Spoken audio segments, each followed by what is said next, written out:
رب العالمين نحمده ونستعينه ونؤمن به ونتوكل عليه ونعوذ بالله من شرور أنفسنا ومن سيئات أعمالنا من يهده الله فلا مضل له ومن يضلل فلا هادي له أشهد أن لا إله إلا الله وأشهد أن محمدا عبده ورسوله أرسله بالهدى ودين الحق ليظهره على الدين كله ولو كره المشركون اللهم صل على محمد وعلى آل محمد كما صليت على إبراهيم وعلى آل إبراهيم وبارك على محمد وعلى آل محمد كما باركت على إبراهيم وعلى آل إبراهيم إنك حميد مجيد أما بعد فإن خير الحديث كتاب الله وخير الهدي هدي محمد صلى الله عليه وسلم وشر الأمور محدثاتها فكل محدثة بدعة وكل بدعة ضلالة أعوذ بالله من الشيطان الرجيم بسم الله الرحمن الرحيم اهدنا الصراط المستقيم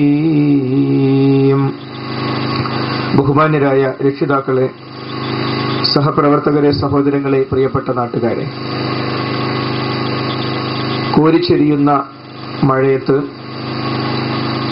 മുൻ നിശ്ചയപ്രകാരം അഹ്ലുസുന്നത്തി വൽ ജമാഅ എന്ന വിഷയത്തെക്കുറിച്ചുള്ള ഒരു സംശയ നിവാരണ പരിപാടിയാണ് അള്ളാഹുവിന്റെ അനുഗ്രഹത്താൽ ഇവിടെ നടത്തുവാൻ നമുക്ക് തൗഫീക്ക് നൽകപ്പെട്ടിരിക്കുന്നത്.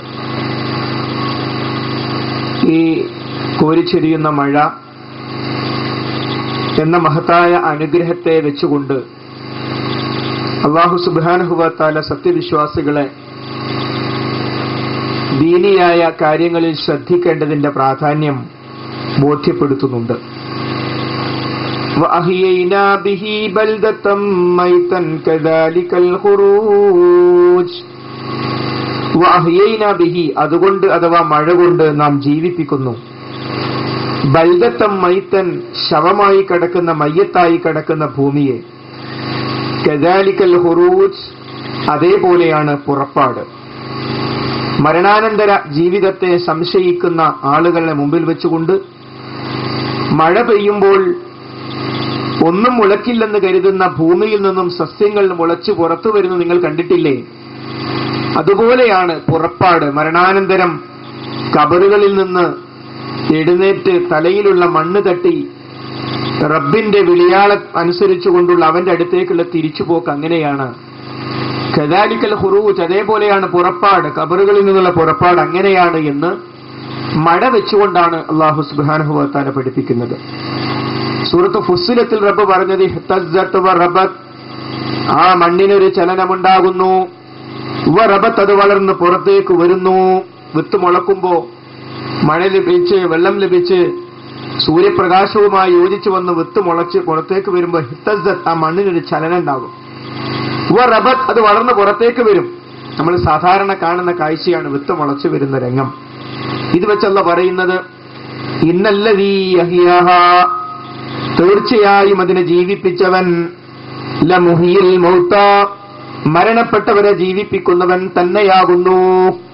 അപ്പോൾ മഴ, നല്ല മഴ, ഇത് രാവിലെ മുതൽ മഴയാണ്, എന്തൊരു മഴയാണ് എന്നൊക്കെ പറഞ്ഞ് അഭിപ്രായം പറഞ്ഞു പോയാൽ പോരാ. ഈ മഴയിലൂടെ നമ്മൾ ചില പാഠങ്ങളൊക്കെ പഠിക്കേണ്ടതുണ്ട്. ഈ മഴയത്ത് ഇന്ന് മരിച്ച ആളുകളില്ലേ, അവരെ വെള്ളത്തിലേക്കാണ് വെക്കേണ്ടത്. ഖബറിൽ എത്ര വെള്ളം വറ്റിച്ചാലും നീങ്ങുമ്പോഴേക്കും അവിടെ ഉറവ് വരും. ആ വെള്ളത്തിലേക്കാണ് അവരെ വെക്കേണ്ടത്. ഇതേപോലെ നാമും ഖബർ ജീവിതത്തിലേക്ക് പോകേണ്ടവരാണ്. അതുകൊണ്ട് തന്നെ ഇതേപോലെയുള്ള അനുഗ്രഹങ്ങളെ സത്യനിഷേധികൾ, മരണാനന്തര ജീവിതത്തെ നിഷേധിക്കുന്ന, റബ്ബിനെ നിഷേധിക്കുന്ന, ഒരു വിശ്വാസത്തിന്റെ കാര്യത്തിൽ താന്തോന്നിത്തം കാണിക്കുന്ന നിഷേധികളെപ്പോലെയല്ല സത്യവിശ്വാസികളായ ആളുകൾ മഴ പോലുള്ള അനുഗ്രഹങ്ങളെ കാണേണ്ടത്. അല്ലാഹുമ്മ സ്വയ്യിബൻ നാഫിഅൻ എന്ന് മഴ പെയ്യുമ്പോൾ പറയാൻ റസൂലുള്ളാഹി സ്വല്ലല്ലാഹു അലൈഹി വസല്ലം പഠിപ്പിച്ചിട്ടുണ്ട്. നമ്മുടെ ആളുകൾക്ക് എത്ര പേർക്കറിയാം ഈ ഒരു ദിക്ർ? അല്ലാഹുമ്മ സ്വയ്യിബൻ നാഫിഅൻ. അല്ലാഹുവേ, ഗുണപ്രദമായ ഒഴുക്ക് ഈ മഴ പെയ്യുമ്പോ ഞങ്ങൾക്ക് നീ ഗുണപ്രദമാക്കി തരണമേ. അല്ലാഹുമ്മ സ്വയ്യിബൻ നാഫിഅൻ എന്ന് പറയാൻ നബി കരീം സല്ലല്ലാഹു അലൈഹി വസല്ലം പഠിപ്പിച്ചിട്ടുണ്ട്. അതേപോലെ തന്നെ മഴ പെയ്തു കഴിഞ്ഞാൽ മുത്തിർനാ ബിഫദ്ലില്ലാഹി വബിറഹ്മതിഹി, മുത്തിർനാ ഞങ്ങൾക്ക് മഴ ലഭിച്ചിരിക്കുന്നു, ബിഫദ്ലില്ലാ അല്ലാഹുവിനെ കുറിച്ചുള്ള ഫദ്ല് കൊണ്ട്, വബിറഹ്മതിഹി അവന്റെ കാരുണ്യം കൊണ്ടും. നമ്മൾ എത്ര പേർ മഴ പെയ്തു കഴിഞ്ഞപ്പോ അങ്ങനെ പറഞ്ഞു? പലർക്കും അറിയില്ല. എന്നാൽ അഹ്ലുസുന്നത്തി വൽ ജമാഅ അനുസരിച്ച് ജീവിക്കുന്നവരെ സംബന്ധിച്ചിടത്തോളം മഴയിൽ ധാരാളം പാഠങ്ങളുണ്ട്. ഇനി ഏതെങ്കിലും ഒരു സന്ദർഭത്തിൽ നമുക്ക് മഴ വേണ്ട എന്ന് കരുതുക, നാശം പിടിച്ച മഴ എന്ന് പറയാൻ പാടില്ല. മഹാനായ റസൂലുള്ളാഹി പഠിപ്പിച്ചത്, നിങ്ങളൊരു അനുഗ്രഹത്തെപ്പറ്റി ശപിച്ചു പറയുമ്പോ ആ അനുഗ്രഹം അതിന് യോഗ്യമല്ലെങ്കിൽ നിങ്ങളിലേക്ക് അത് തിരിച്ചു വരുമെന്നാണ്. അപ്പോ നശിച്ച മഴ എന്ന് പറഞ്ഞാൽ ഞാൻ നശിക്കട്ടെ എന്നായി മാറും എന്നർത്ഥം.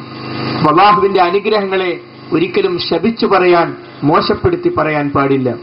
ഇനി നമുക്ക് മഴ വേണ്ട എന്ന് കരുതുക, നമുക്ക് മഴ കൊണ്ട് എന്തെങ്കിലും പ്രയാസമുണ്ടാകുമെങ്കിൽ നമ്മൾ മഴയെപ്പറ്റി കുറ്റം പറയുന്നതിന് പകരം പറയേണ്ടത് അല്ലാഹുമ്മ ഹവാലൈനാ ലാ അലൈനാ, അല്ലാഹുവേ ചുറ്റുഭാഗങ്ങളിലേക്ക് ഞങ്ങളിലേക്കല്ല, ആവശ്യക്കാരിലേക്ക് മഴ കൊടുക്കണേ പടച്ചോനെ, ഞങ്ങളിലേക്കല്ല എന്നാ പറയേണ്ടത്. അപ്പൊ മഴയുമായി ബന്ധപ്പെട്ട് തന്നെ നമ്മൾ ഖുർആനും ഹദീസും പരിശോധിച്ചാൽ എന്തെന്തെല്ലാം കാര്യങ്ങളാണ് നമ്മൾ ചെയ്യേണ്ടതും പ്രവർത്തിക്കേണ്ടതുമായി കാണുക. ഏതായാലും 2-3 ദിക്റുകൾ, ദുആകൾ നമ്മൾ ഇപ്പോൾ തന്നെ പഠിക്കണം. ഒന്ന്, മഴ പെയ്യുമ്പോൾ സഹോദരന്മാരെ സഹോദരിമാരെ നമ്മൾ പറയണം അല്ലാഹുമ്മ സ്വയ്യിബൻ നാഫിഅൻ, അല്ലാഹുമ്മ സ്വയ്യിബൻ നാഫിഅൻ എന്ന് പറയണം. മഴ പെയ്തു കഴിഞ്ഞാൽ മുത്തിർനാ ബിഫദ്ലില്ലാഹി വബിറഹ്മതിഹി എന്ന് പറയണം. അതേപോലെ തന്നെ നമുക്ക് മഴ ആവശ്യമില്ലെങ്കിൽ ആ മഴയെ മറ്റുള്ള ഭാഗങ്ങളിലേക്ക് കൊടുക്കാൻ അല്ലാഹുമ്മ ഹവാലൈനാ ലാ അലൈനാ, അല്ലാഹുവേ ചുറ്റുഭാഗങ്ങളിലേക്ക് ഞങ്ങളിലേക്കല്ല, അഥവാ ആവശ്യക്കാരിലേക്ക് കൊടുക്കണമെന്ന് മഹാനായ നബി കരീം സല്ലല്ലാഹു അലൈഹി വസല്ലം പ്രാർത്ഥിക്കാൻ പഠിപ്പിച്ചു. നമ്മളൊരു സമ്മേളനം വെച്ചു, നമ്മളൊരു കല്യാണം നിശ്ചയിച്ചു, നമ്മളൊരു പരിപാടി നിശ്ചയിച്ചു, അപ്പൊ മഴ പെയ്യുന്നു, നാശം പിടിച്ചൊരു മഴ എന്ന് പറയാൻ പാടില്ല. മറിച്ച് നമുക്ക് ഇത്രയേ പറയാൻ പറ്റൂ, അല്ലാഹുമ്മ ഹവാലൈനാ ലാ അലൈനാ, അല്ലാഹുവേ ചുറ്റുഭാഗങ്ങളിലേക്ക് ഞങ്ങളിലേക്കല്ല, നമ്മളിലേക്ക് തന്നെയാണ് മഴ പെയ്യാൻ അല്ലാഹു നിശ്ചയിച്ചതെങ്കിൽ നമ്മളിൽ തന്നെ മഴ പെയ്യും. അതാണ് അതിന്റെ ഖൈർ. അതാണ് സത്യവിശ്വാസികൾ ഈ വിഷയകമായി മനസ്സിലാക്കേണ്ടത്. അപ്പോ നമ്മൾ എന്തുകൊണ്ട് ഈ മഴക്കാലത്തും മുൻ നിശ്ചയപ്രകാരം ഇങ്ങനെ ഒത്തുചേർന്നു? എന്തുകൊണ്ട് അഹ്ലുസുന്നത്തി വൽ ജമാഅ സംബന്ധിച്ച് ചില കാര്യങ്ങൾ സംശയ നിവാരണത്തിന്റെ ഭാഗമായി പറയേണ്ടി വന്നു എന്ന് ചോദിച്ചാൽ, ഈ ദുനിയാവിൽ തന്നെ ജീവിച്ച് നമുക്കിഷ്ടമുള്ളതുപോലെ അങ്ങ് കഴിഞ്ഞു പോകാം എന്നായിരുന്നുവെങ്കിൽ നമ്മളിങ്ങനെ ഒരു പരിപാടി സംഘടിപ്പിക്കേണ്ടിയിരുന്നില്ല. മറിച്ച് നമുക്കൊക്കെ തിരിച്ചു പോകാനുണ്ട്, നമ്മളൊക്കെ മരണപ്പെട്ടു പോകും. കുല്ലു നഫ്സിൻ ദാഇഖത്തുൽ മൗത്ത്, എല്ലാ ഓരോ ആത്മാവും മരണത്തിന്റെ രുചി ആസ്വദിക്കുക തന്നെ ചെയ്യും. ഫഇന്നമാ തുവഫൗന ഉജൂറക്കും യൗമൽ ഖിയാമ, നിങ്ങളുടെ പ്രവർത്തനങ്ങൾക്ക് പരിപൂർണമായ പ്രതിഫലം നൽകപ്പെടുന്നത് ഖിയാമത്ത് നാളിലാണ്. അപ്പോ മരണത്തോടെ ആരംഭിക്കുന്ന ജീവിതത്തിലാണ് യഥാർത്ഥത്തിൽ നന്മയും തിന്മയും കണക്കാക്കപ്പെടുകയും അതിന്റെ പ്രതിഫലം നൽകപ്പെടുകയും ചെയ്യുന്നത്. നോക്കൂ, നമ്മുടെ മുമ്പ് കഴിഞ്ഞുപോയ എത്രയെത്ര ആളുകൾ ഇപ്പോൾ ഖബറിലാണ്. അപ്പൊ അതുകൊണ്ട് തന്നെ യഥാർത്ഥത്തിൽ ആഖിറത്ത് എന്ന് പറയുന്ന, മരണാനന്തര ജീവിതം എന്ന് പറയുന്ന, അതിനു മുമ്പ് ഖബർ ജീവിതം എന്ന് പറയുന്ന ഒരു സത്യം ഉള്ളതുകൊണ്ട് മാത്രമാണ് നാം ഏക രക്ഷാമാർഗമായ അഹ്ലുസുന്നത്തി വൽ ജമാഅ സംബന്ധിച്ച് ചില കാര്യങ്ങൾ സംസാരിക്കുന്നത്. എന്താണ് അഹ്ലുസുന്നത്തി വൽ ജമാഅ? ഇങ്ങനെ ഒരു പദം ഖുർആനിലോ ഹദീസിലോ ഇല്ല. പിന്നീട് എങ്ങനെ അത് വന്നു എന്ന് ചോദിച്ചാൽ, മഹാനായ നബി കരീം സല്ലല്ലാഹു അലൈഹി വസല്ലമയും അവിടുത്തെ ബഹുമാനപ്പെട്ട സ്വഹാബത്തും റളിയല്ലാഹു അൻഹും, ആ മഹാന്മാരായ ആളുകൾ നമുക്ക് കാണിച്ചു തന്ന മാർഗത്തിൽ നിന്ന് പരിശുദ്ധ ഇസ്ലാമിനെ മറ്റൊരു ദിശയിലേക്ക് വഴിതിരിച്ചുവിട്ട് പെടവിന്റെ മാർഗത്തിലേക്ക് കൊണ്ടുപോകുവാൻ വേണ്ടി ജൂത സമൂഹം അവരിൽ നിന്നൊരാളെ മതം മാറ്റി മുസ്ലിമായി അഭിനയിപ്പിച്ച്, മതം മാറിയെന്ന് അഭിനയിപ്പിച്ച് ഇസ്ലാമിക സമൂഹത്തിലേക്ക് വിടുകയും അബ്ദുല്ലാഹി ബിൻ സബ എന്ന് പറയുന്ന ആ ജൂതൻ അബ്ദുല്ലാഹിബിന് സബ എന്ന് പറയുന്ന ആ മുസ്ലിം വേഷം ധരിച്ച